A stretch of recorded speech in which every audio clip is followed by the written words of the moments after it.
Esam ciemos pie Lintas Kuiklītes, dzīvnieku SOS organizācijas biedrs, kas kā brīvprātīgā darbojas Rīgas pilsētas dzīvnieku patversmē Ulubele.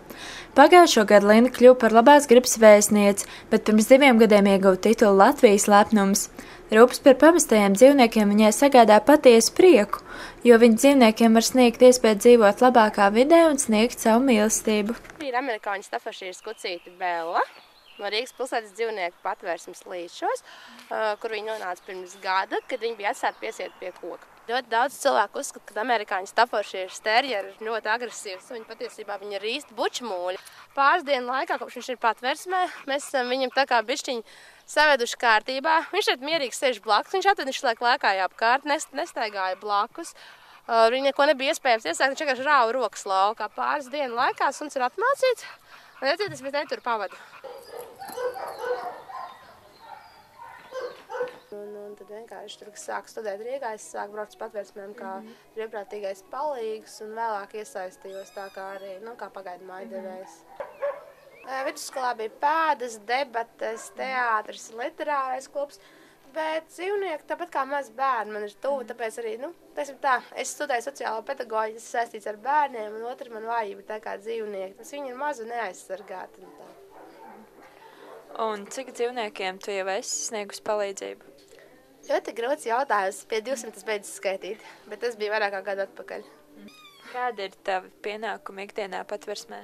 Patversmē pabarot suņus, iztīrīt boksus, izvest pastaigāties, un ļoti liels loma ir darbam ar cilvēkiem, kas atnāk gan kā brīvprātīgi, gan izvēlēties dzīvnieku. Jo tas lēmums viņiem paņemt to dzīvnieku ļoti atbildīgs, un mums jāpalīdz ir izvēlēties, kurš tas dzīvnieks piemērotākais viņiem ir. Jo ne katrs suns vai kaķis, kas iepatīgās cilvēkam, ir tieši piemērots šim cilvēkam. Tu ņems spēku rūpēties gan par bērniem, gan par dzīvniekiem? Mans spēks ir, man vajag brīžiem laiku vienai, kad man patīk paskriet, padomāt, bet man ļoti daudz spēku un pozitīvas emocijas dod Edgars. Patiesībā viņš man teica, tā ir miera ostra, ka man viss ir līdz braužai, tad es zinu, ka viņš man palīdzēs savākties un atkal viss būs kārtībā. Tu esi optimiste? Es esmu optimistiska realiste, teiksim tā. Es ceru, ka izdosies mainīt pasaules labo un cilvēks sāks domāt ar galvu, bet es noteikti neesmu pesimiste.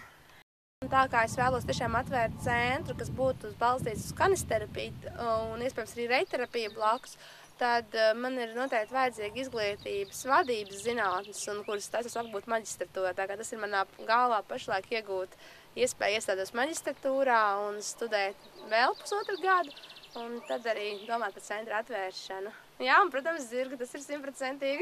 Viņu vajag.